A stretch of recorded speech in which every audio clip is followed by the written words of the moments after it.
Hello 30 Rockers and welcome back to 30 Rock. Today is day 82 and I cannot tell you how much I love and appreciate you out there and how much I appreciate the fact that that you empower me and that you don't judge me. What am I talking about? Yesterday I talked about how I was struggling with the current detox that's going on in my body.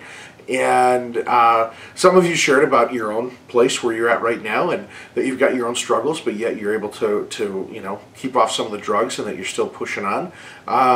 Others of you suggested that the way to stop the detox was to eat some cooked food. And I smiled and I appreciate it.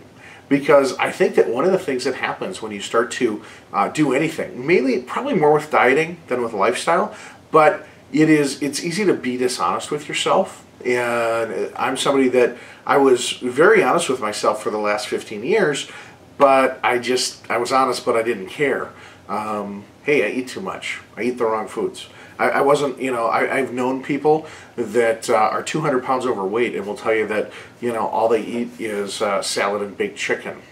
And something there just simply doesn't compute. That can't be true unless they've got another issue going on. But most of those people are just not ready to be 100% honest about what it is that they're doing. And I've been on the other scale. Been honest about what I'm doing, but haven't been willing to change until about 82 days ago. And so I just appreciate your candor and your honesty and your encouragement and your lack of judgment. I think one of the things that is so hard sometimes when you get into lifestyle changes, one of the things that I appreciate about the yoga studio that I go to is that I'm a big guy. I mean, when I walk in there, I mean, I think there's people just amazed that I make it through a class. No one has ever looked at me like, he's not doing that pose right. He didn't stay in that one the whole time. He fell out. I want him out of here. No, I mean, people are very encouraging. They get that we're all at different places, and they're all at different places too. There was a gentleman that had been gone for about 8 days, had a hernia surgery, came back, was doing yoga. I'm amazed he's even there, and I shared that with him, and he said, well, you know, my yoga wasn't the best today, and I'm like, okay, you're no spring chicken, buddy, and you had a surgery in your stomach 8 days ago, and you're back here. That's just a commitment to your health, and it's also a statement to what you've already done so far in your life to be able to recover that way. And so, you know, humility is one thing, but that honesty is a whole nother level.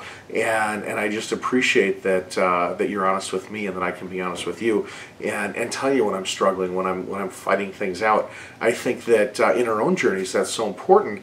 And one of the things, I was with just a really dear friend tonight, and he said, you know, I'm amazed that you're still doing this 30 Rock thing and that I still see the progress and now you've added yoga.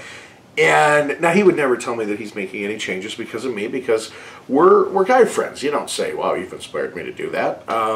Especially when you know somebody this intimately. You know, at some point maybe he will, but he needs to make his own progress there first. But he talked about that he's starting to make some different choices in how he's eating and how much he's eating. And it is something that I think when we give out with honesty, because he knows about my struggles, you know about my struggles, and you know about my victories. And so when you give that out there, you're going to get it back from people. And hearing him talk about him making better choices was just reinvigorating for me to continue to make good choices. It is it's kind of one of those self-fulfilling prophecies. You know, you surround yourself with positive people that are trying to make great changes, and good things are going to happen for you and for them. And that no judgment piece is such an important part. We talk about it quite a bit at Pure Market Express, because one of our goals is to really bring raw foods to the mainstream. And to do that in a way that's empowering for people and not judgmental at all. So we want to say, hey, even if you're just making great dessert choices, even if that's where you start, and you eat lemon tart or chocolate cheesecake or strawberry shortcake or ice cream or whatever it is that we make, or that you make on your own, and it's raw and it's made from, you know, nuts, fruits, seeds, vegetables, that's a great place to start. And when you're ready to take the next step, do it. And be encouraged to do it and continue on that road. So again, today is really just a thank you to all of you for tuning in, for watching, for sending me comments, and for supporting, and really just for your honesty. Because this journey, as I am more and more aware every day, is it's a great journey. It's going to be a long journey, and the best way to get through that is just to continue to be honest. So thank you for all that you do. I really appreciate it. And until tomorrow, keep making great choices out there, and rock on.